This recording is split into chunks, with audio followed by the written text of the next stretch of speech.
Son las 7 de la noche, 27 minutos. ¿Cómo le va, María Alejandra? Juan Roberto, muy buenas noches. ¿Estamos listos?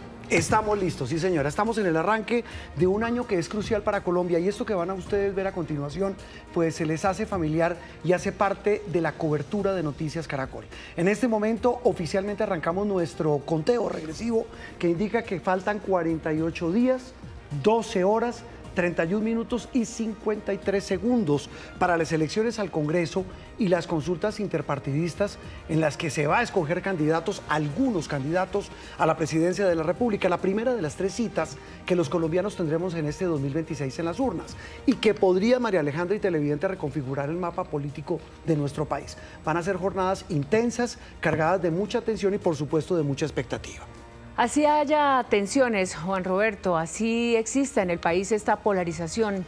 El hecho de ir a las urnas significa que en Colombia tenemos una democracia viva, que funciona, que tendrá, como ocurre cada 4 años, una prueba de su solidez.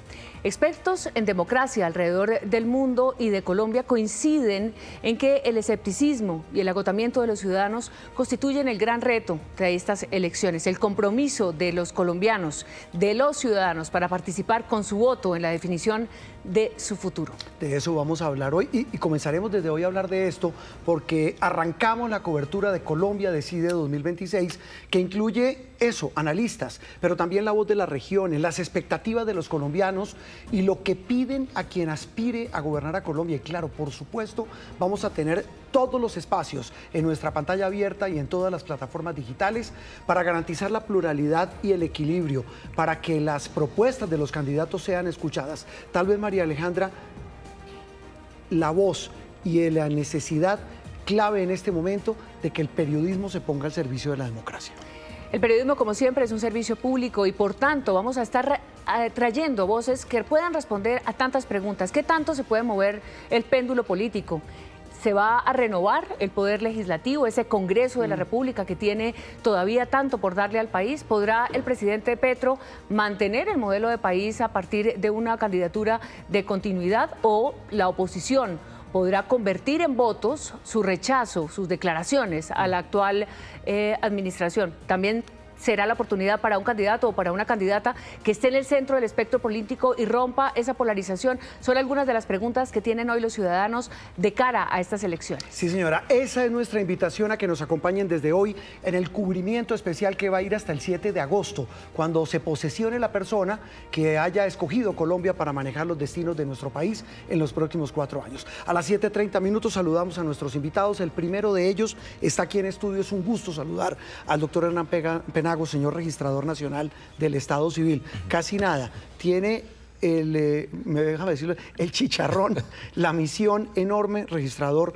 de usted ser el responsable de todo este aparato de estas elecciones en este 2026. Un gusto que nos acompañe. Pues muchas gracias, Juan Roberto, María Alejandra, toda la audiencia, muy complacido. Pues es el reto y hay que enfrentarlo, hay que cumplir el deber y le agradezco mucho la idea de que sea el periodismo que acompañe mucho estos procesos, porque aquí, o de aquí más bien, en las próximas elecciones, la pedagogía es determinante. Sí, y vamos a arrancar por eso, María Alejandra, con un tema que nos gusta mucho. ¿A cuántos domingos estamos de las elecciones? La primera cita. 7 domingos, hoy es 18 de enero y las elecciones serán el 8 de marzo.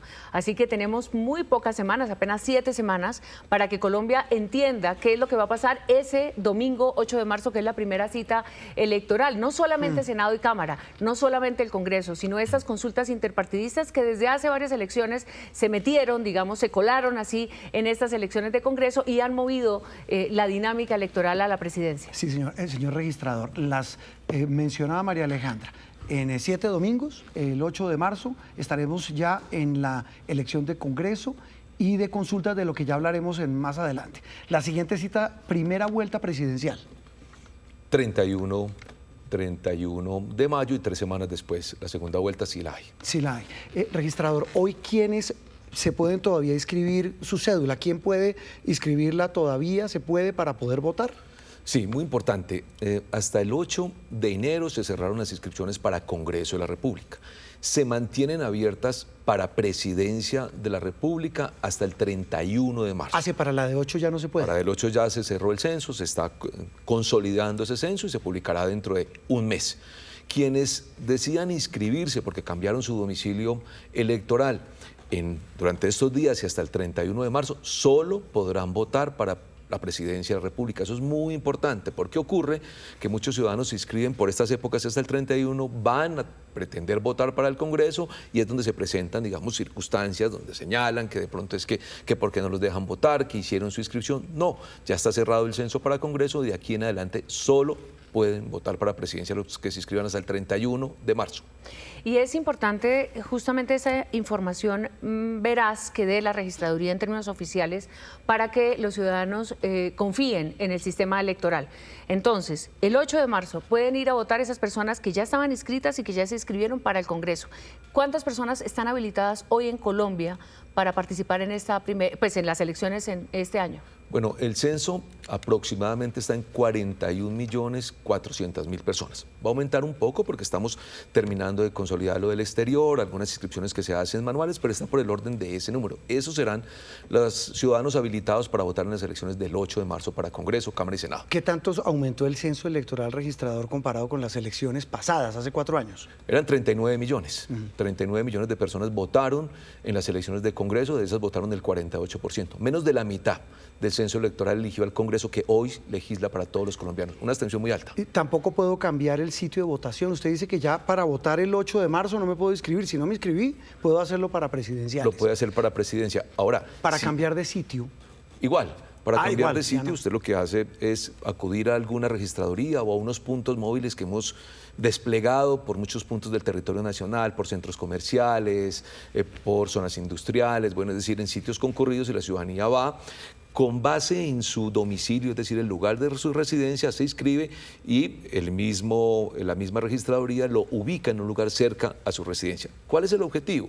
Que la ciudadanía se inscriba cerca a su residencia, de manera que no tengan que tener dificultades de transporte. Pero hoy puedo hacerlo, hoy puedo cambiar mi sitio de... Claro, hoy lo puede hacer, pero insisto, si usted hoy se inscribe nuevamente, solo puede votar para presidencia. O sea, luego usted no puede ir a una registraduría hoy a decir, estoy, no sé, habilitado para votar en el norte y quiero que me inscriban para votar en el sur. Ya no lo puede hacer. Eso es una inscripción normal, como si se hubiese cambiado de domicilio. Por tanto, todas las personas ya tienen un lugar de votación que dentro de un mes, cuando se cierre el censo, se publica a todas las personas dónde y en qué lugar deben votar. Quienes no han cambiado de domicilio, quienes no tuvieron que actualizar su inscripción, generalmente votan en el mismo lugar, y aquellos que lo hicieron hasta el 8 de marzo, ese día seguramente les dijeron en qué puesto de votación quedaron inscritos.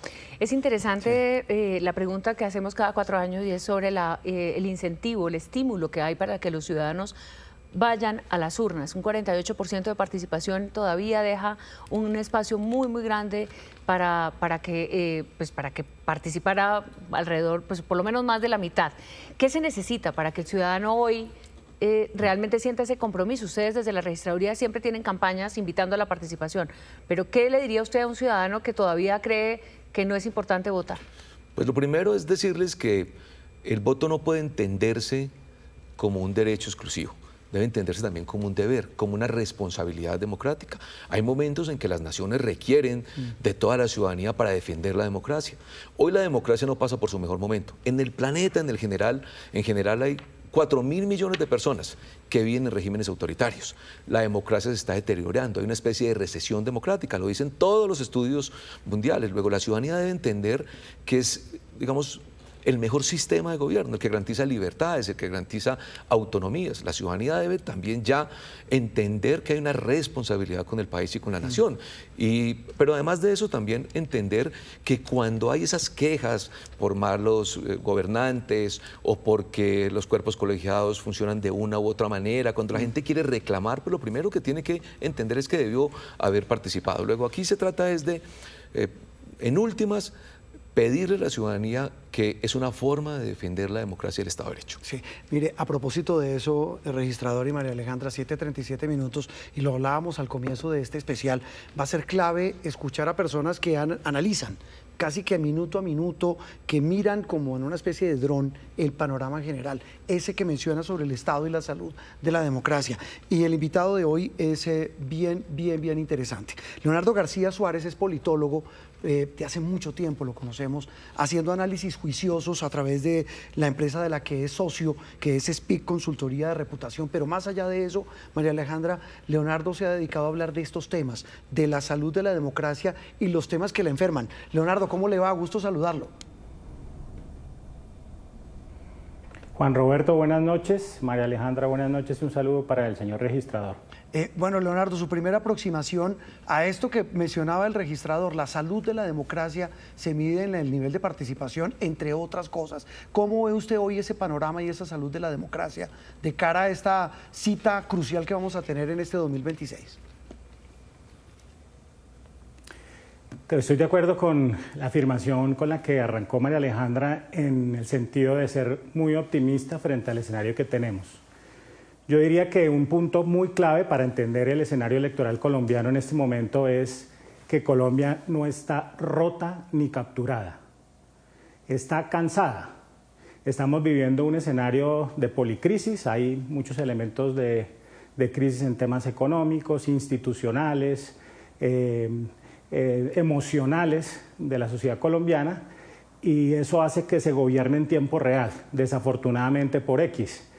Pero creo que bajo esa presión constante y sin una capacidad de pausa para tomar las decisiones, a lo que nos enfrentamos los colombianos es al reto de no perder de vista que estas son unas elecciones muy importantes, muy relevantes, que tienen muchos elementos inéditos. Es la primera vez que un gobierno de izquierda entrega el poder, es la primera vez que tenemos un sistema de encuestas que nos ha cambiado la visión de los datos que estamos viendo y que nos permiten entender cuál es el fenómeno electoral, pero creo que es muy importante que la ciudadanía entienda que es muy importante en este momento que no equivocarnos no solo en la persona, sino que la decisión la tomemos a partir de no el agotamiento, no el cansancio que vemos de esta discusión pública tan compleja, sino que busquemos alternativas que no sean ni simplistas y que nos permitan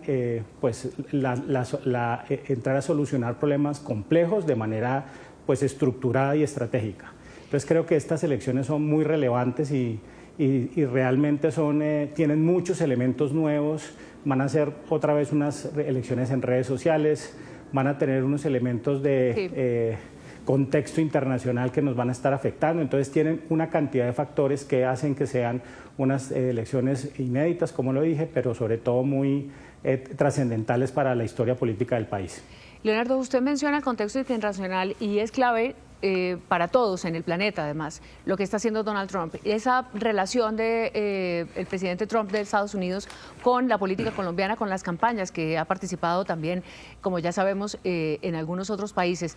De cara a las elecciones y de cara a la reunión del próximo 3 de febrero entre el presidente Gustavo Petro y el presidente de Estados Unidos, Donald Trump, ¿usted cree que esto va a marcar una parte fundamental en la definición de esa, digamos, de ese estímulo para participar en las elecciones a los ciudadanos? Sí, sin duda alguna, el encuentro entre el presidente Petro y el presidente de Estados Unidos no solamente es un hecho diplomático, sino que es un hecho de campaña. Y es un hecho de campaña que se va seguramente a definir posterior al encuentro, es decir, lo que pase después de ese encuentro y cómo se utilice esa reunión dentro del proceso electoral y cómo lo vaya a proyectar el gobierno del presidente Petro, que seguramente será un espacio para proyectarlo internacionalmente y para digamos, mostrar otra faceta distinta de esta permanente refriega interna que mantiene, aunque para el presidente Trump esto sea un elemento realmente, digamos, funcional dentro de su estrategia hemisférica, para el presidente de Colombia sí resulta un elemento crítico en el ejercicio de campaña que se nos aproxima. Entonces creo que sí es fundamental lo que pase, no el evento en sí mismo, no el día del encuentro, sino lo que pase posteriormente de eso, porque eso sí va a afectar el clima de opinión y la discusión pública colombiana ese encuentro que van a tener los dos presidentes. Sí, Leonardo, ya volvemos con usted para seguir hablando también de lo que me llama mucho la atención, el estado emocional de la ciudadanía como parte de esos factores que van a tener en cuenta en estas jornadas electorales. Registrador, hablemos de las listas que ya han sido escritas en esa escogencia de Senado y Cámara, y lo vemos allí en pantalla. Vamos a ver el gráfico porque es bien interesante. Repito que esto lo decía María Alejandra, nos quedan 7 domingos, ¿no? ¿A usted le gustó lo de los 7 domingos? 7 domingos, sí. Sí, estamos imaginando que los próximos 7 semanas estamos aquí al frente del cubrimiento electoral, porque es muy importante la elección al Senado. Veamos. Se distribuye el Congreso de la República en Senado y Cámara. Algunos hablan de la Cámara Alta, de la Cámara Baja, pero el Senado de la República, que es esa circunscripción nacional donde las personas en cualquier parte del país pueden votar por un candidato sin importar si es de la costa o si es del sur o si es del centro, está llamado a cubrir 108 curules. Para eso están inscritos 1.078 candidatos repartidos en 26 listas. Veamos ahora en la Cámara las listas al Congreso para la Cámara de Representantes, la Cámara Baja del Congreso de la República, María Alejandra. 188 curules para las que se han inscrito 2.066 candidatos en 498 listas. Registrador, ¿ya están los tarjetones de Senado y Cámara? Sí, ya fueron, no solamente están diseñados, sino que se llevó a cabo hace 3 semanas, un poco más, pronto menos, el sorteo de la ubicación. Pueden ver un tarjetón muy claro donde aparecen quienes están con voto preferente como quienes están, digamos, con lista cerrada. ¿El voto preferente nos recuerda cuál es la diferencia con el de lista cerrada? Las listas cerradas, los candidatos no compiten entre sí el que obtengan el mayor número de votos, por tanto el partido recibe un total de votos generales y son distribuidos de acuerdo al orden en que son inscritas las listas. En el voto preferente, los candidatos se eligen en función del mayor número de votos que obtenga cada uno dentro de la lista. Para hacer válido el voto del ciudadano, muchas veces en la lista cerrada entonces se vota por el partido, se puede tachar por el partido y en ese caso el voto es válido. Eso es importante. Y para las listas abiertas tiene que poner el número exacto del candidato por el que se quiere votar. Recordémosle a los ciudadanos cuál es esa tarea que tienen de aprender el número del candidato preferido, del candidato por el que quieren votar y por el partido que quieren votar en el caso de la lista cerrada. De acuerdo, en las listas cerradas simplemente es cuestión de marcar el logo del partido o a un lado en el espacio en blanco, y ese voto se contabiliza al respectivo partido, que en función del número de votos pues elige a aquellas personas que son postuladas en orden descendente. Sí. Y en el caso de listas con voto preferente, si se tiene un candidato en concreto, pues debe marcarse el número de ese candidato. En este caso, digamos, hay 2 circunstancias. Usted puede marcar también exclusivamente el partido, pero entonces ese voto no se sumaría al candidato, sino al partido en general, o puede marcar el número del candidato, momento en el cual se suma el voto, obviamente al partido, como siempre, pero al candidato de su preferencia. Sí, por eso... Lo interrumpo, registrador. En la lista preferente, ¿yo puedo simplemente marcar el número del partido y también vale? También vale, porque tal y como está diseñado el tarjetón, pueden ustedes darse cuenta que hay unos espacios para cada partido con su número. Luego, si se marca solamente el número del candidato, es válida esa marcación. Sí, veamos la lista, Ana Alejandra, a Cámara. Ahí vemos el tarjetón, más que la lista, el tarjetón para Cámara. ¿Cómo opera este tarjetón, registrador? En el mismo sentido, cada una de las listas están discriminadas en recuadros, por tanto es posible votar por el partido y por el número o exclusivamente por el número, y no hay ninguna dificultad porque los recuadros están individualizados. Y obviamente, volvemos a lo mismo, en el caso de partidos con listas cerradas se marca directamente el partido. Recordemos que en el caso de Cámara de Representantes, estas cámaras son regionales, es decir, departamentales, y cada departamento tiene sus candidatos, además de 16 curules adicionales de lo que se conoce como las CITREP, circunscripciones transitorias especiales de paz. Cuando se habla de eso, María Alejandra, registrador, y ya vamos a hablar con Leonardo, hablamos sin duda en el caso de Senado, y ahí viene una competencia muy interesante, son las llamadas cabeza de lista, que bien vale la pena verlas por los partidos más importantes que han inscrito sus listas en esta oportunidad. Sí, las listas al Senado, veamos la cabeza de lista del pacto histórico es Carolina Corcho. Participó en la consulta del pacto, quedó con Iván Cepeda de segunda, por supuesto, porque fueron ellos los que hicieron la consulta. Carolina Corcho es la cabeza de lista del Pacto Histórico. Del Centro Democrático, Andrés Forero. También está en el Partido Conservador David Barguil, que vuelve a la política. El Partido Liberal, Lidio García, de Cambio Radical. Está y Alma, Cambio Radical va con Alma, Carlos Fernando Motoa. Esa es la lista. Las cabezas de lista de Senado, como usted dice, hay más, pero estos son los principales partidos. Sí, hay otros. Mire, la coalición Ahora Colombia, que encabeza Juan Sebastián Gómez. La Alianza por Colombia, ahí aparece un viejo conocido de la política, Luis Eduardo Garzón. Frente Amplio Unitario, Gustavo García. Enrique Gómez encabeza la lista de Salvación Nacional, que está apoyando la candidatura presidencial de Abelardo de la Espriella. Luis Felipe Lemos, del partido de la U, Sofía Gaviria Verde Oxígeno y Gloria Gaitán Jaramillo, la coalición Fuerza Ciudadana. Registrador, ¿este número de listas de Senado y Cámara es muy similar al de hace 4 años o aumentó?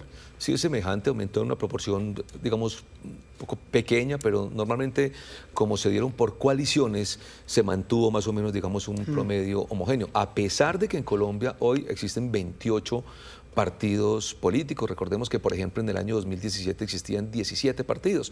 Llegaron a existir 35 hasta hace como año y medio. Las decisiones, digamos, han aumentado y también se ha reducido el número de partidos. La ventaja en estas elecciones fue que los partidos decidieron hacer coaliciones. Si no tuviéramos un tarjetón inmenso, difícil de gestionar, pero como quiera que se dieron coaliciones, se redujeron el número de listas.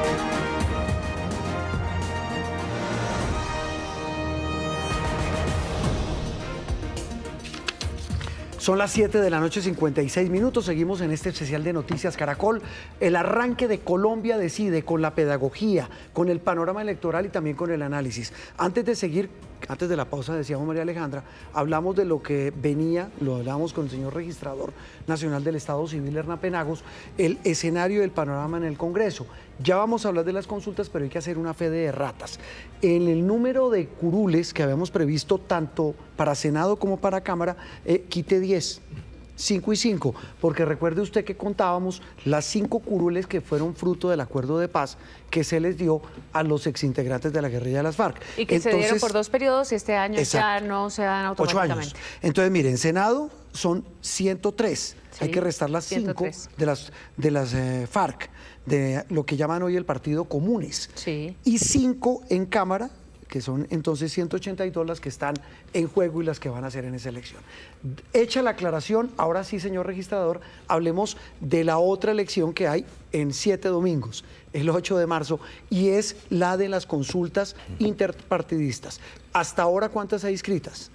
Bueno, hasta ahora no hay ninguna inscrita. Hay algunas anunciadas que ustedes los han visto en los medios de comunicación, pero no se han inscrito oficialmente ante la registraduría. El plazo para la inscripción es el próximo 6 de febrero. Es el último día en que las organizaciones políticas o los grupos significativos pueden agruparse en coaliciones o como así lo determinen para postularse a la consulta. María Alejandra, hay una novedad importante en esta oportunidad que vale la pena aclarar con el registrador, y es que va a ser un solo tarjetón de consulta. Va a ser un solo tarjetón de consulta. Estábamos en este periodo anterior que hubo consultas, ya dos periodos electorales antes, el del 18 y el 22, en que el ciudadano se acercaba a la mesa y pedía el tarjetón de la consulta por la que iba a participar, por la que iba a votar. Se puede votar solo en una consulta, pero esta vez, por decisión de la registraduría, y ya nos va a explicar por qué el señor registrador, irán todas en una sola tarjeta electoral. Pero aún así estén en una sola tarjeta electoral, el ciudadano solo puede marcar una consulta. ¿Por qué lo metieron? Porque uno de los principios universales del sufragio es el secreto del voto. Y cuando las consultas se definen en tarjetones individuales, se está vulnerando ese principio del secreto del voto, porque el ciudadano va, le anuncia al jurado por cuál consulta va a decidir y se viola ese principio. Y pues obviamente en Colombia no es sencillo pues evidenciar circunstancias de esa naturaleza. Por eso todas las consultas que aparezcan para las elecciones del 8 de marzo, 1, 2, 3, 5 o 10, se incluirán en un único tarjetón. de manera que el ciudadano solo vote por una de ellas, pero en una tarjeta electoral. Vamos a dejar claramente señalado, aquí los medios nos deben ayudar mucho para hacer pedagogía, que solo pueden votar por una consulta, pero lo principal es garantizar el secreto del voto y que el ciudadano pueda votar libremente esa consulta. Ahí entra, perdón, registrador don Juan Roberto, el tema de la seguridad. Usted dice, el voto es secreto, Sí. eso es garantía para el elector. Iba a preguntarle eso, y estaba pensando en justamente eso. es porque hay una delicada situación de seguridad en el país que podría eventualmente coartar esa libertad del voto y que el ciudadano se abstuviera de participar por decir, yo no participo en la consulta X porque van a darse cuenta por quién, Y me da miedo por quién que haya voté. algo. Eso es parte de la reflexión y a propósito, hablamos de seguridad. Sí.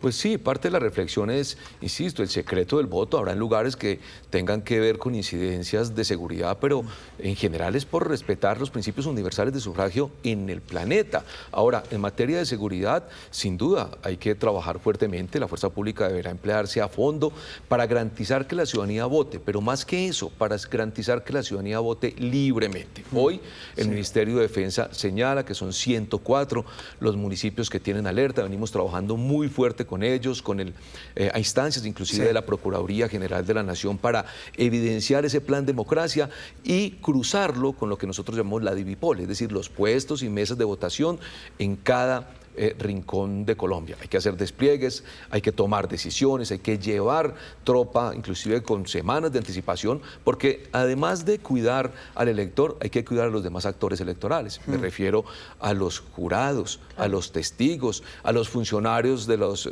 órganos de control, de la registraduría. Es todo un trabajo en el que tenemos que articularnos. Por eso yo he dicho siempre, el buen suceso de un proceso electoral es responsabilidad de todas las entidades del Estado. Tenemos que articularnos para que eso salga muy bien. 8, un minuto. Vuelvo con nuestro analista Leonardo García, volvemos con él. Leonardo, usted nos hablaba hace instantes. Mientras hacemos pedagogía, también hablamos de, como usted lo menciona, el escenario en el que estamos enfrentados. Y usted habla de un estado emocional de la ciudadanía, una ciudadanía agotada, y eso genera unos riesgos enormes. Toda esta pedagogía de la que habla el registrador, todo lo que se pueda hacer para poner sobre la mesa las propuestas de todos los candidatos, ¿qué tanto puede ayudar a que se mitigue ese cansancio de la ciudadanía y el voto sea más consciente y menos emotivo? Sí, Juan Roberto, aquí es muy importante que mientras vemos un gobierno en urgencia y vemos unas élites moderadas que están un poco replegadas por el miedo a participar, ese cansancio de la ciudadanía tiene un reto por delante muy importante y es pedir menos intensidad. Hay que bajar la intensidad y lo que tenemos que pedir en este momento es liderazgo con capacidad de ordenar, priorizar y recomponer confianza. Ese es el mensaje principal, es decir, tenemos un escenario en el que la ciudadanía debe expresarse con mucha responsabilidad teniendo en cuenta esta coyuntura. Tuvimos ya el desafortunado asesinato, por supuesto, de Miguel Uribe, un precandidato a la presidencia. El registrador está diciendo hay 104 municipios mencionados con riesgo electoral. ¿Qué tanto puede esta telón de fondo que siempre nos acompaña en Colombia como esa amenaza de la violencia influir en estas elecciones y digamos, en esos impulsos que de alguna manera emocionalmente llevan al votante a tomar una decisión? Pues sí, desafortunadamente, pues esa es la pelea que tiene un sistema democrático y hay muchos elementos externos a la democracia que afectan el momento de decisión. Los ciudadanos vamos a tomar una decisión muy próximo al día de la elección y aunque ustedes están mencionando con mucha frecuencia que falta muy poco, para la campaña falta mucho y aunque se están empezando a conocer los datos, creo que todavía faltan muchos elementos para que la ciudadanía tome una decisión. Todavía vemos una proliferación inmensa de candidatos todavía. Mientras todo eso se reorganiza, es muy importante que le vayamos bajando a la emocionalidad. Es un mensaje reiterado a que la mejor manera de tomar la decisión es tratar de apartarnos de esa intensidad que está viviendo la discusión pública colombiana y, como lo dije anteriormente, pues volver otra vez a espacios de confianza y a momentos donde podamos ordenar y priorizar de manera adecuada. Leonardo, y como falta tanto, lo invitamos a nuevas y a próximas charlas aquí en Colombia Decide. Un gusto haberlo tenido. Gracias por acompañarnos.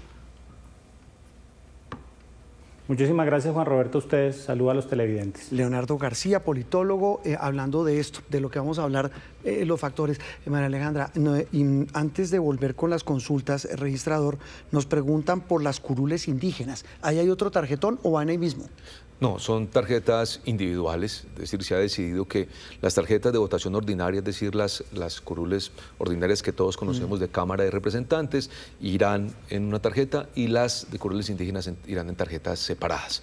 Eso es importante aclaración porque preguntaban si iba a haber otro tarjetón. Sí, y así fue la última vez, se individualizaron por allá hace un tiempo importante, era una única tarjeta, pero fue muy difícil, hubo mucho voto nulo y se mantiene tarjetas individuales tanto para las curules indígenas separada de las curules ordinarias. Registrador, venimos del 2025 lleno de candidatos presidenciales. Ustedes ya han entregado ¿cuántas certificaciones a quienes van por firmas? Por firmas, sí. Que es importante que se cierre el próximo 21 de enero, el miércoles. La registraduría termina esa tarea de dar los certificados por firmas. Muchos candidatos de los que presentaron esa opción por un grupo significativo de ciudadanos no quedaron, digamos, habilitados. ¿Cuántos van? Porque aún tenemos muchos.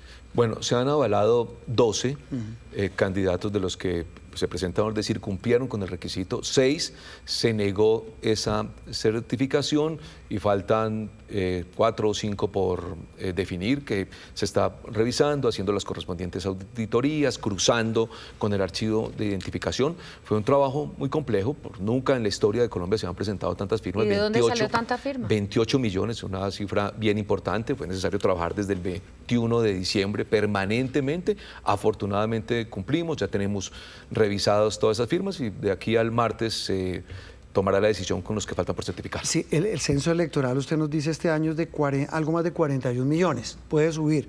Esto supera con creces, es más de la mitad del censo electoral. Sí, es una cifra alta, pero hay que decir que en Colombia no está prohibido que un ciudadano pueda firmar por tantas personas estén aspirando en ese mecanismo. En varias Entonces, pueden firmar por diferentes personas. Eso es importante. Y por eso puede ser esa circunstancia. Yo pensaba que solamente podía firmar por una. En teoría debería ser así. Y usted va a presentar un proyecto de ley también para hacer una reforma, pero después de las elecciones. Hablemos de proyectos. Hablemos de consultas. Sí, hablemos de consultas rápidamente. Recordemos que hasta ahora, y el registrador tiene razón, solamente hay públicas, al menos 2 en principio. Una de la llamada centroderecha que tiene los siguientes candidatos. La gran consulta se ha llamado. Mauricio Cárdenas, que viene por firmas. Vicky Dávila también está por firmas. Juan Manuel Galán, el Nuevo Liberalismo. Aníbal Gaviria, David Luna, Juan Daniel Oviedo, Paloma Valencia, que tiene obviamente el respaldo del Centro Democrático. Juan Carlos Pinzón, que llegaba de último a la gran consulta, pero llegó de último Enrique Peñalosa hasta el momento con el coaval del Partido Oxígeno, el de Ingrid Betancourt. Llegó también, están viendo si llegan más, porque están abiertos hasta el 6 de febrero, como han dicho, pero hasta ahora esa es la primera gran consulta, que así se llama, que se ha hecho pública por parte de todos esos candidatos que trabajaron en función de unir, ¿no?, diferentes propuestas, y de hecho ahí hay diferentes propuestas. Sí. Mire, veamos la de la izquierda, la que llamaba del Pacto Amplio, del Frente Amplio. No, Pacto Amplio lo calificaron. Pacto Amplio. Sí. Finalmente le dejaron Pacto Amplio. Sí, tenían la duda. Y eso tiene su aquel. Claro, sí, por el Pacto Porque Histórico. ya es Pacto Amplio, o sea, ya es el Pacto Histórico. Cuando lo llamaban el Frente Amplio parecía que era el pacto con otros sectores. En este caso el nombre pues va cerrando caminos. Dicen que aquí también pueden llegar otros candidatos. Por ahora, Iván Cepeda, Roy Barreras, Camilo Romero. Estos 3 fueron los que manifestaron inicialmente que esa consulta va hacia adelante. Y los candidatos presidenciales que se lanzan hasta ahora sin consulta son los siguientes, María Alejandra y televidentes. Sergio Fajardo, Abelardo de la Espriella, Daniel Palacios, Claudia López, Luis Gilberto Murillo, Mauricio Liscano, Juan Fernando Cristo, Mauricio Armitage, Santiago Botero. Pero claro, podrían llegar muchos otros de los que están faltando por la certificación de las firmas. Una pregunta con eso, el registrador, ¿todos los que están habilitados en este caso pueden ir a primera vuelta? Sí, claro, todos los que están habilitados pueden ir a primera vuelta. Las inscripciones para la presidencia de la República inician el próximo 31 de enero, dentro de un par de semanas, y quienes pues, no estén en las consultas pudieran hacer su proceso de inscripción de una vez. Eso es y se cierran el 13 de marzo, es decir, 5 días después de las elecciones de Congreso. ¿Por qué se cierran 5 días después? Porque aquellos que participen en la consulta pues, podrán durante esos 5 días inscribirse, o 5 días después del escrutinio, si es que se demora el escrutinio. Registrador, este es un abrebocas de todo lo que tenemos este año. Como arrancamos, una gran misión, por ponerlo de verdad en un plano, como lo decía María Alejandra, para honrar nuestra democracia. Gracias por habernos acompañado y espero que esta sea la primera de muchas citas que vamos a tener aquí en los próximos domingos y en todas las emisiones y en todos nuestros espacios de Noticias Caracol. Gracias por estar acá. Pues agradezco. Registrador, y un tema, Juan Roberto, si me permite, muy cortico. A ver. Que no haya desinformación alrededor del sistema electoral, y en eso me parece ese es el objetivo de que estemos en estos espacios. Registrador, porque ahí a usted le ponen trampitas diciendo que la registraduría se puede prestar para juegos peligrosos. Eso quería decirles, que les agradezco mucho poder tener la oportunidad de hacer pedagogía, pero más que eso, de invitar a la ciudadanía a que se informe, porque la desinformación y las noticias falsas hoy son un riesgo global, ya dicen estudios, y en el caso de una entidad como la nuestra, que depende exclusivamente de la confianza, yo solo invito a los ciudadanos a que se informe bien, a que entiendan cómo se cuentan los votos en Colombia, que sepan que hay jurados, 700.000, que hay observadores, que hay auditorías, que hay jueces que hacen escrutinio, es decir, que entiendan cómo funciona el proceso electoral. Es sencillo, pero si no lo entienden se dejan instrumentalizar y eso nos asusta mucho. Y que lo entiendan es una garantía para la democracia. Registrador, gracias. A ustedes, muchas gracias. Muy amable. Hernán Penagos, aquí en Colombia Decide de Noticias Caracol. Repito, es la primera de muchas citas que tendremos acá. Estamos comenzando, este será un semestre muy intenso. Para quienes dicen, ay, qué pereza hablar de política, pues esta vez no solamente es de política, es del futuro de todos los colombianos, como siempre en cada elección, por supuesto. Sí, señora. 8 de la noche, 11 minutos, arranca Colombia Decide 2026. Se acerca el momento de decidir. Detrás de cada voto hay una historia, un sueño y una esperanza. Yo espero que el voto sea bastante consciente. Siento que es un momento importante para poder votar. Colombia define su rumbo. Hay un futuro prometedor, creo que sí, se puede hacer mucho. Elegiremos un nuevo presidente y un nuevo Congreso. Noticias Caracol recorrerá el país por aire y tierra.